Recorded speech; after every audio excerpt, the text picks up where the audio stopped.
Welcome to the our channel. हर पल जियो का ड्रामा सीरियल आसपास बहुत ही अच्छा बन चुका है। आने वाले एपिसोड में हम ये भी देखने जा रहे हैं। हम अंततः बहुत ही ज्यादा परेशान हो जाते हैं। वो डॉक्टर शाम के पास आता है और कहता है अर्शी अपनी जिंदगी जिद पे आ चुकी है। वो अपनी जिंदगी सिवा अपनी जिंदगी बर्बाद कर देगी। वो तो इनाम मलिक से शादी कर देंगी। ये बात सुनकर डॉक्टर शाम बहुत ही ज्यादा परेशान हो जाता है। और डॉक्टर शाम कहता है वो मेरे साथ इस तरह नहीं कर सकती।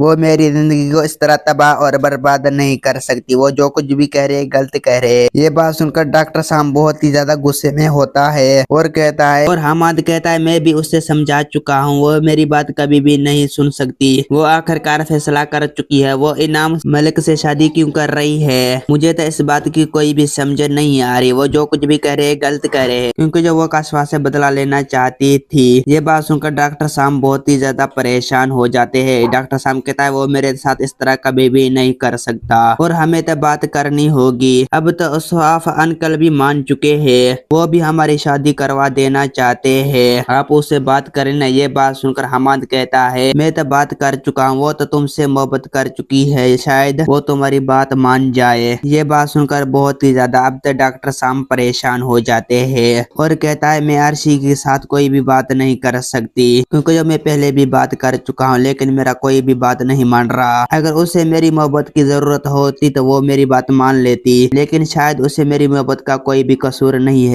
बस मैं फैसला कर चुका हूँ। उससे कोई भी बात नहीं मानूंगी। जो मैं फैसला कर चुका हूँ यही मेरा अटल फैसला है। ये बात सुनकर बहुत ही ज्यादा हमाद तक परेशान हो जाता है। हमाद कहते हैं तुम्हें एक बार उसे बात करनी होगी। तुम तो आशी को इस तरह नहीं छोड़ सकते। बस तुम जो कुछ भी कह रहे हैं गलत कह रहे हैं। तुम्हें इस तरह नहीं करने चाहिए। तुम्हें तो एक बार बात करनी चाहिए। दोस्तों उम्मीद है कि मेरा वीडियो आप लोगों की अच्छी लगी होंगी। वीडियो अच्छी लगी तो वीडियो की लाइक और चैनल को सब्सक्राइब लामी करना। खुदा हाफिज।